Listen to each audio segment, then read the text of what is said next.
Hello বন্ধুরা, এই গল্পটি কারও মনে আঘাত দেওয়ার জন্য নয়, এটাকে হৃদয়ে নেবেন না। আমার নাম খুশি, আমি একজন সুন্দরী মহিলা এবং বাড়িতে একা থাকি। একদিন একটি ১৬ বছরের ছেলে আমার কাছে এলো এবং এমন একটি ইচ্ছার কথা বলল যা শুনে আমার হৃদয় প্রায় থেমে গেল। আমি কখনো ভাবিনি যে এত ছোট একটি ছেলে এত নির্লজ্জভাবে এমন কিছু বলতে পারে। কিন্তু আমি কি করতে পারতাম? আমি সুন্দরী ছিলাম এবং আমার টাকার খুব প্রয়োজন ছিল। মনে মনে ভাবলাম, এই ছেলেটা আমাকে কি ক্ষতি করতে পারে? সর্বোচ্চ ৫ বা ৭ মিনিট টিকবে। এই ভেবে আমি তার কথা মেনে নিলাম যে সে তার ইচ্ছা পূরণ করবে। কিন্তু যাকে আমি ছোট ছেলে ভেবে অনুমতি দিয়েছিলাম, সে তো পুরো রাত আমার চিৎকার বের করে দিল। আমার বয়স ছিল ৩২ বছর, কিন্তু দেখতে আমি আমার বয়সের চেয়ে অনেক ছোট লাগতাম। টাকার জন্য আমার খুব লোভ ছিল, কিন্তু কিভাবে টাকা জোগাড় করব তা ভেবে আমার কিছুই বুঝে আসছিল না, কারণ আমার স্বামী সবসময় অসুস্থ থাকতেন। একদিন আমি বাড়িতে একা ছিলাম, কোনো কাজকর্ম ছাড়াই। তখন সেই ১৬ বছরের ছেলেটা আমাদের বাড়িতে এলো। যে দৃষ্টিতে সে আমাকে দেখছিল তা থেকে আমি বুঝে গেলাম সে কি চায়। সালাম দেওয়ার পর সে বলল, ম্যাডাম, আমি একা এবং একটি কথা আপনার সাথে ঠিক করতে চাই। আমাকে একবার সুযোগ দিন, আমি আপনাকে হতাশ করব না, বরং আপনার প্রয়োজন মেটানোর জন্য পুরোপুরি পরিশ্রম করব। আমি তাকে মাথা থেকে পা পর্যন্ত দেখলাম, গরম প্যাটার্নে সে ভালো ছিল, কিন্তু বয়সে ছোট। আমি তাকে ক্ষমা চাইলাম এবং বললাম, আমি তোমার সাথে এমন কিছু ঠিক করতে পারব না, তুমি এখনও ছোট এবং আমার মনে হয় না তোমার বয়স এমন কথা বলার হয়েছে। সে হেসে বলল, আপা, আমার ৫ বছরের অভিজ্ঞতা আছে, আমি ১২ বছর বয়স থেকে এই কাজ করছি। আমার কেউ নেই, আমি একাই এই কাজে দক্ষ। আমাকে বিশ্বাস করুন, আপনি আফসোস করবেন না, বরং এই সিদ্ধান্তে আপনি খুশি হবেন। এখন আমি সত্যিই অবাক হলাম, এই ছেলেটা একা কিভাবে এসব বলছে। আমি তাকে জিজ্ঞাসা করলাম, তোমার মা-বাবা কোথায়? সে বলল, আমি একা, আমার মা-বাবা বেঁচে নেই। আগে এখানে সেখানে ঘুরে ঠোকর খেয়েছি, তারপর এই কাজ শুরু করেছি এবং কাজ করতে করতে এখন আমি এটাকে বাড়াতে চাই, তাই আপনার কাছে এসেছি। যদি আপনি আমার সাথে থাকেন, তবে আমি আপনার অনেক কাজে লাগব। তার শেষ কথা শুনে আমি চমকে গেলাম, সত্যিই আমার এমন একটি ছেলের প্রয়োজন ছিল যে বাড়ির উপরের কাজ করে দেবে। সে নিজে থেকে আমাকে এই প্রস্তাব দিচ্ছিল এবং আমি ভাবলাম, যদি আমি তার সাথে কথা ঠিক করে নিই, তবে প্রতি মাসে কিছু টাকা পাব, যা আমার জীবন সহজ করে দেবে। কিন্তু এও ভাবলাম, যদি সে ঠিকমতো টাকা দিতে না পারে, তবে আমার সমস্যা হবে। যাই হোক, সে তো ১৬ বছরের ছেলে ছিল, আমি সহজেই তাকে আমার কথা মানতে রাজি করাব। তাই নিজের লাভের কথা ভেবে আমি কথা পাকাপাকি করে দিলাম, কারণ আমিও তো একা ছিলাম। আমি বাড়ির সাথে দোকানও তাকে ভাড়া দিয়ে দিলাম।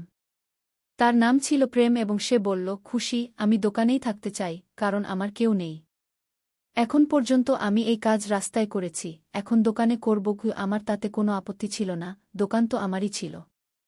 আমি বললাম, তোমার যা ভালো লাগে করো, শুধু আমাকে বুদ্ধিমত্তার সাথে টাকা দিও। তারপর সে দোকানে মহিলাদের কিছু জিনিস রাখল এবং এটি দেখে আমি অবাক হয়ে গেলাম যে ৪-৫ দিনের মধ্যেই তার কাজ জমে গেল। সে সারাদিন দোকান খুলে কাজ করত এবং তার দোকানে মহিলাদের ভিড় লেগে থাকত। যে দোকান অনেক দিন ধরে খালি পড়েছিল, যখন কখনো ভাড়া দেওয়া হতো, তখন কোনো গ্রাহক আসত না।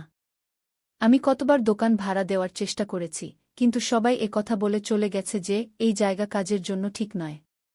আমি তো আশা ছেড়ে দিয়েছিলাম যে এই দোকান কখনো ভাড়া যাবে, কিন্তু সেই ছেলেটা না শুধু ঠিকঠাক দামে ভাড়া নিল, বরং তার কাজও চালিয়ে নিল।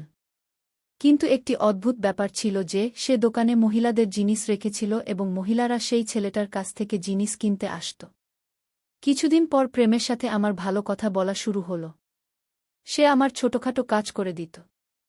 যখন আমি কিছু ভালো রান্না করতাম, তখন তাকে দোকানে পৌঁছে দিতাম। দোকান এবং বাড়ির মধ্যে একটি ছোট দরজাও ছিল, প্রয়োজন হলে সেই দরজা খুলে প্রেমের সাথে কথা বলতাম। ধীরে ধীরে আমাদের মধ্যে একটি ঘনিষ্ঠতা বাড়তে লাগল, কারণ আমিও কোনোভাবে একা ছিলাম।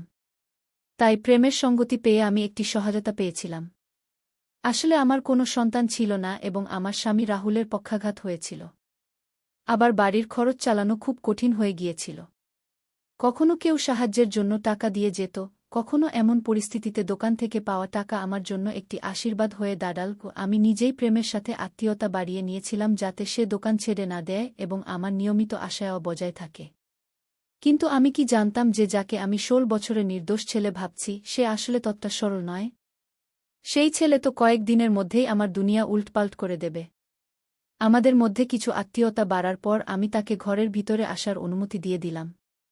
এখন প্রয়োজন হলে সে আমার ঘরেই চলে আসত, আর বাকি সময় সে দোকানেই থাকত।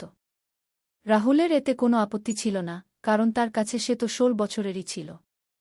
বরং প্রেমের আসার পর আমাদের জীবনে এক রং ফিরে এসেছিল। আমি আগের মতো উদাস ও নিরাশ থাকতাম না। কিছু বলার থাকলে আমি প্রেমকে বলে দিতাম। মৌসুম বদলের কারণে রাহুলের স্বাস্থ্য বেশ খারাপ হতে শুরু করেছিল। আমার কাছে তাকে হাসপাতালে নিয়ে যাওয়ার মতো টাকাও ছিল না। একদিন হঠাৎ আমার চোখে পানি চলে এল। প্রেম আমাকে দেখে জিজ্ঞেস করল, খুশি, কি হয়েছে? আপনি কাঁদছেন কেন? আমি তাকে বললাম যে রাহুলকে হাসপাতালে নিয়ে যেতে হবে, কিন্তু আমার কাছে টাকা নেই। আমি এই জীবন থেকে ক্লান্ত হয়ে পড়েছি। একাই সব সমস্যার মুখোমুখি হতে হয়। রাহুল আমার সাহায্য ছাড়া বিছানা থেকে উঠতেও পারে না। যদি আমার একটি সন্তান থাকত, তাহলে হয়তো আমার জীবন একটু সহজ হতো। দুর্বল মুহূর্তে আমি প্রেমের সামনে আমার মনের কথা বলে ফেললাম। আমার কথা শুনে প্রেম হেসে বলল, তাহলে খুশি, একটি সন্তান নিয়ে নিন। এতে সমস্যা কি? তার কথায় আমি লজ্জায় পড়ে গেলাম। তাকে কিভাবে বলব যে রাহুল বিছানায় পড়ে আছে এবং সে সন্তান দেয়ার অবস্থায় নেই? বিয়ের প্রথম দিকে রাহুল চায়নি যে আমরা সন্তানের ঝামেলায় পড়ি, আর যখন আমাদের সন্তানের প্রয়োজন অনুভব করলাম, তখন রাহুল সেই ক্ষমতাই রাখত না। হঠাৎ পক্ষাঘাতের পর সে আর কিছু করার অবস্থায় ছিল না। প্রেমের বিয়ে ধীরে ধীরে মজবুরির বিয়েতে পরিণত হয়েছিল, আর এখন আমি মজবুর হয়েই রাহুলের সাথে আছি, কারণ আমার কাছে অন্য কোনো বিকল্প ছিল না। প্রেম সম্ভবত আমার মুখের ভাব পড়ে ফেলেছিল। সে বলল, আপনাকে চিন্তা করার দরকার নেই। আমি তো আপনার সাথে আছি। দেখুন, শীঘ্রই আপনার সব সমস্যা দূর হয়ে যাবে। তার কথায় আমি হেসে ফেললাম। সে একাই এত সাহসী ছিল যে সব চ্যালেঞ্জের মুখোমুখি হয়ে যেত, আর আমি এত বয়স হওয়া সত্ত্বেও সাহস জোগাড় করতে পারিনি। প্রেম 8 বছর বয়সে তার বাবা-মাকে হারিয়েছিল, তবুও সে জীবনের মেলায় হারায়নি, শুধু নিজের জীবনের পথেই চলেছিল। রাহুলেরও অনেক সেবা করতে শুরু করল। যখন আমি কোনো কাজে বাইরে যেতাম, প্রেম আমার স্বামীর যত্ন নিত। সে তার পাশে বসে থাকত।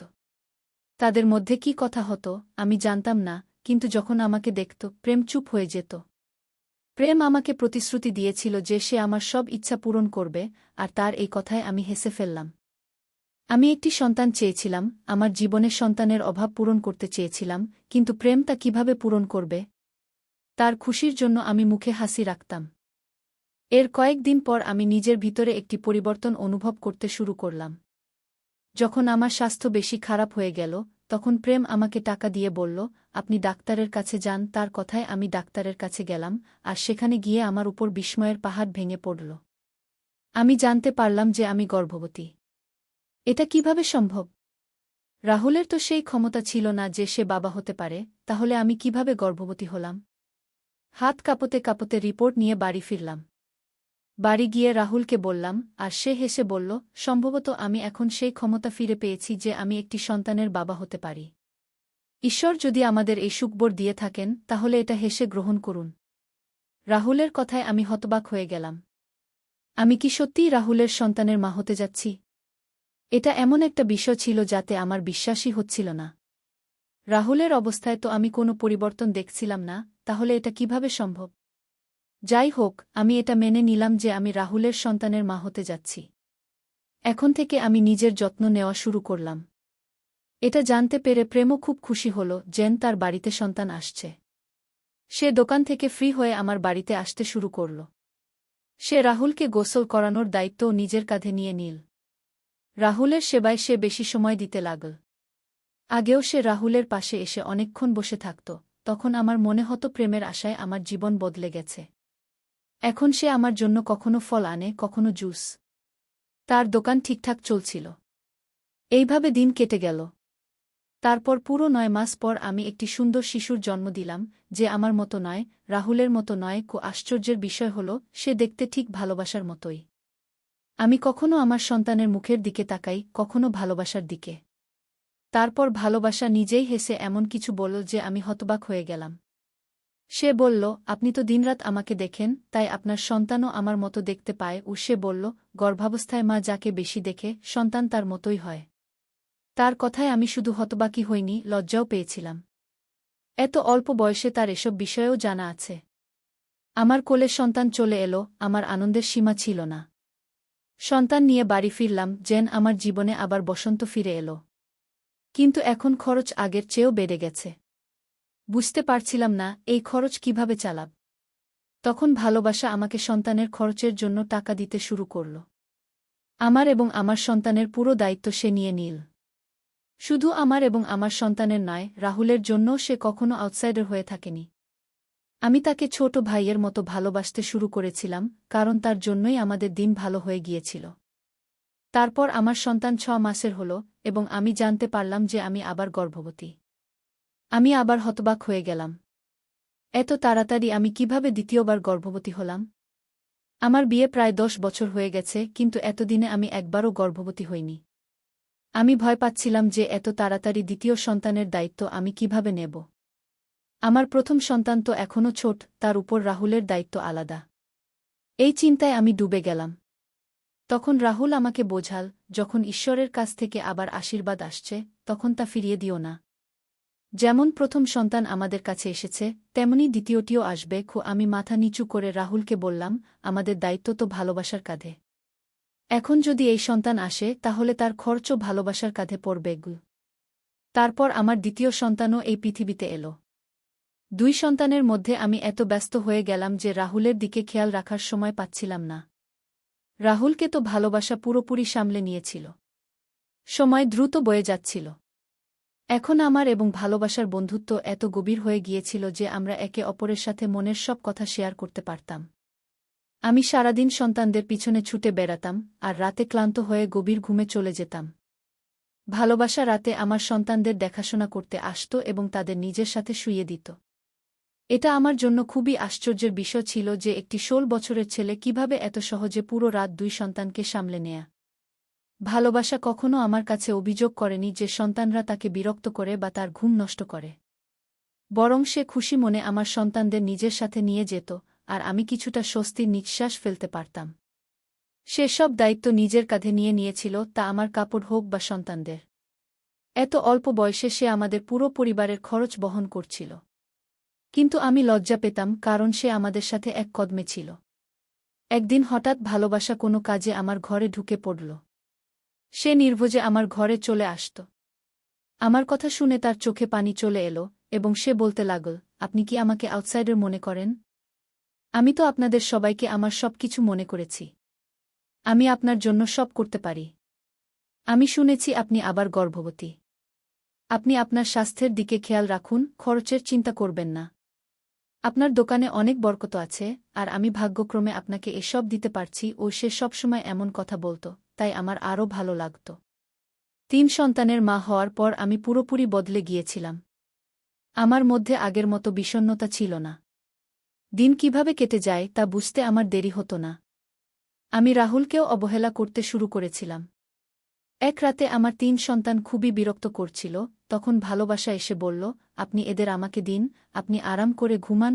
আমি খুশি মনে সন্তানদের ভালোবাসার হাতে দিয়ে দিলাম। সে সবসময়ের মতো আমার জন্য দুধ নিয়ে এলো এবং আমার দিকে দুধের গ্লাস বাড়িয়ে বলল, আপনার খেয়াল রাখুন। আমি গ্লাস হাতে নিয়ে ভালোবাসাকে ধন্যবাদ জানালাম। সে সন্তানদের নিয়ে চলে গেল। কিন্তু হঠাৎ আমার হাত থেকে দুধের গ্লাস পড়ে গেল। আমার কাজ আবার বেড়ে গেল।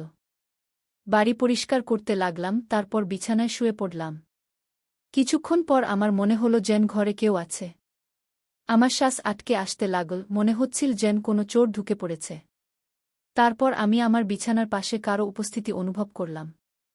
কেউ আমার শরীরের সাথে খেলতে চাইছিল।